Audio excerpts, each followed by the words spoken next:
సత్సంగములని పెడతారు. సత్సంగముల యొక్క ప్రధాన ప్రయోజనం ఏమిటంటే వాళ్ళు చేయలేంది అందరూ కలిసి చేయడం ఒకటి. ఉదాహరణకి ప్రతిరోజు సాయంకాలం అయ్యేటప్పటికీ కూర్చుని విష్ణు సహస్రనామ స్తోత్ర పారాయణం చెయ్యడం ఒక 30 ఏళ్ళుగా అలవాటైపోయింది సత్సంగంలో సభ్యుడికి. ఆయన అలా చేస్తాడు. ఆఖరికి ఒక్కడు ఉన్నా ఎక్కడికన్నా ఊరెళ్ళినా ఆ 6 అయ్యేటప్పటికీ ఉండలేక విష్ణు సహస్రం చదివేసుకుంటాడు, నోటికి వచ్చేస్తుంది కాబట్టి. ప్రాణోత్క్రమణం అవుతోంది. వీళ్ళందరూ చేసే మహోపకారం ఏమిటో తెలుసా? కూర్చుని విష్ణు సహస్రం చదువుతారు.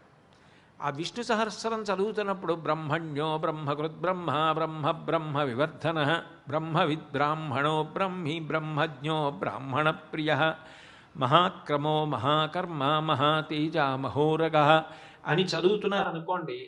చాలా కాలంగా వాళ్ళందరూ చదువుతూ ఉంటే చదివేయడం అలవాటైపోయింది తనకి. నోట్లో తిరిగేస్తుంది. అప్పుడు ఆ సమయంలో కూడా ఇది చెవిన పడుతోంది కాబట్టి తనకి తెలియకుండానే చదువుతాడు. ఎక్కడో ఆ కంఠాలు వింటూ సంతోషంతో చదువుతాడు. ఆ లోపల అది చదువుతూ వెళ్ళిపోతాడు. అదే మహాప్రయోజనం. దాని కొరకు సత్సంగం మహోపకారం చేస్తుంది జీవయాత్ర ఎందు.